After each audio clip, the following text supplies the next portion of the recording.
There is breaking news out of Pitt County tonight you'll only see on WITN.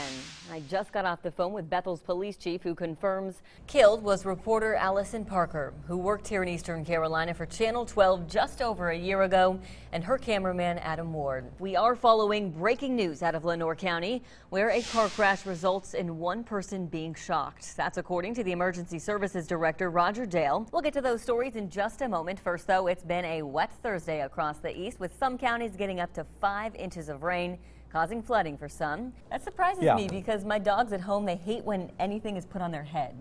They don't move. They actually won't move until you take it off. So I think she nailed the hair, but it almost looks like it was painted rather than carved. Yeah, I think so. And it seems like that probably will be a very popular costume this year. Yeah, I think so. Maybe we'll see a couple of Donald Trumps at the WITN costume contest Friday. Probably. We are following breaking news out of Newport, where a man accused in a violent attack at a local convenience store has been taken into custody. It is one woman's worst nightmare, watching her neighbor get chased down by two men then stabbed repeatedly in a field by their complex. The investigation continues after a small plane crashed into the Croatan Sound in Dare County just this afternoon. Officials say one person was on board. Police are asking for the public's help in locating a missing 20-year-old woman. Here's a picture of her. Wilson police say Isabel Palacios was reported missing yesterday. A new survey is confirming what people have been saying all summer, that more sharks are actually in the water off the North Carolina coast. Pictures of the man police say ran out of a jewelry store with a diamond ring he did not pay for. Take a look at these surveillance photos. Meet some of us who will be there this weekend. Dave, you and I will both be there at some point on Saturday, so I look forward to grabbing a bite to eat and meeting some of the folks who tune in every night. All the money, every dollar that we hope you'll donate tonight goes right into the 29 counties that the James and Connie Maynard Children's Hospital serves. Of course, you at home are making this possible tonight. So are the folks answering the phone. You hear that staying very busy. Right here we have some ladies. They're the AKAs of Kinston, and we have Deborah Joyner. Deborah, tell us about your service organization and what you guys do. And Matt, I think the bug that we've been referencing, I think it was trying to spite us because it actually started to come back towards us after we kicked it your way. Bobby, I anticipate that you're probably going to have a full voicemail once we introduce Eastern Carolina to this cutest little puppy here. We have Katie, and honestly, folks, look at her. Could she be any cuter? Yeah, it does look great. I'm sure that Temple's going to be a tough opponent for the Pirates. So it should be an interesting game to watch. Yep. Let's take a look at what's coming up tonight at 6. And we want to mention you guys actually have raised some money. You're not only donating your time, you've raised some money too. Tell us about that. And Dave, it's pretty amazing that they were able to make this switch so quickly. The good thing is, even though that field is wet inside Granger Stadium, it's pretty nice out here. You can see the sun is shining and folks can still buy tickets, $20 at the door. And Bill, another thing to note that these are general admission seats. So for $20, you're going to be this close to how you can see that stage. I'm joined by the Hawkins family, and you folks were part of the CMN broadcast last year. Son Will and parents Taylor and Doris and sister Kate. Will, you had a scary incident at a cemetery. I'm standing by with Barbara Batson. Barbara, you are the Assistant Vice President of Women's and Children's. You have a beautiful new building. Talk about the difference that has made. This is WITN News at 11. Good evening. I'm Gina DiPietro. Dave Jordan is off. Police are asking you to help them identify a suspect who assaulted a woman and stole her car. The carjacking happened around 6 o'clock tonight at the Walmart on Greenville Boulevard, according to Greenville Police spokeswoman Kristen Hunter. Hunter says the suspect stole a golf club from inside the store and approached a woman while she was loading bags into her trunk. The victim was assaulted before the suspect stole her SUV. Police say she was taken to the hospital but should be okay. Here's a picture of the suspect police say was caught on the store surveillance video tonight. He's in his mid-20s and was wearing a black and red shirt. Police say the stolen car is a 2010 red Mazda CX-7. The SUV has a North Carolina plate that reads 4DEMK. Call police if you can help. We are learning more about a fatal mobile home fire tonight. The Beaufort County Sheriff's Office said that loud sounds neighbors reported hearing was actually ammunition exploding from the heat.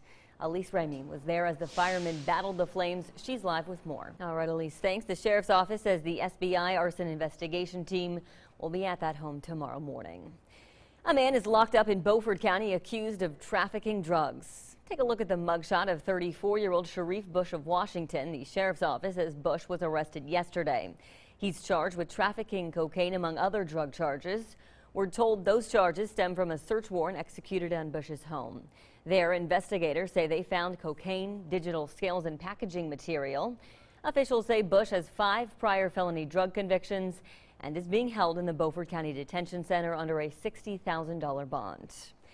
Well, overnight temperatures will not be dipping down into the 30s for some time after a few mornings of frost advisories. Matt, that's good news for kids at the bus stop and those who want to watch that meteor shower. In just a little bit, Gina. Okay, Matt, thanks. Yep.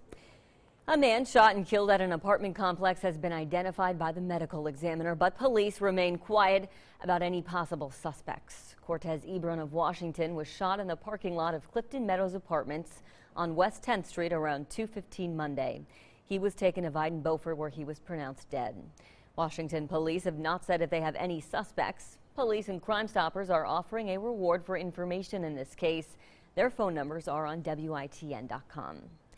Tonight, police are still trying to track down the man who ran out of a jewelry store with a diamond ring he didn't pay for. Take a look at these surveillance photos. Greenville police say it happened around noon yesterday at Robinson Jewelers on Red Banks Road. The call originally came in as an armed robbery, but police say it was actually a larceny. If you know this man, call Greenville Police or Crime Stoppers. And here's a picture of the ring police say that man took, a 3-carat oval cut engagement ring. For another look at these photos, head on over to our website.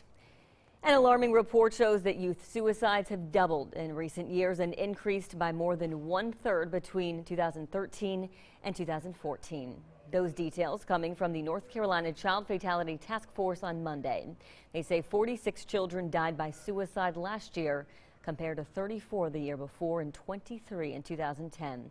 The task force makes recommendations to lawmakers. We're told a panel committee will have a special meeting on suicide in February. Now, the overall child death rate for 2014 was about 58 deaths per 100,000 children. It's been relatively steady since 2010. The child death rate has fallen 46% since 1991, when this task force was formed. Congressman Paul Ryan held a press conference tonight outlining the conditions he needs met from the Republican Party if he is to serve as Speaker of the House. Ryan said the Republican Party needs to unify now and not after the Speaker is elected. He also said the Republican House needs to show the American people a way of doing things that's better than the direction the country is going in now.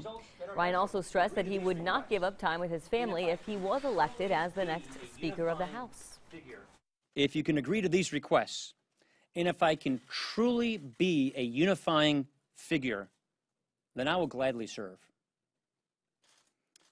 And if I'm not unifying, that will be fine as well. I'll be happy to stay where I am at the Ways and Means Committee.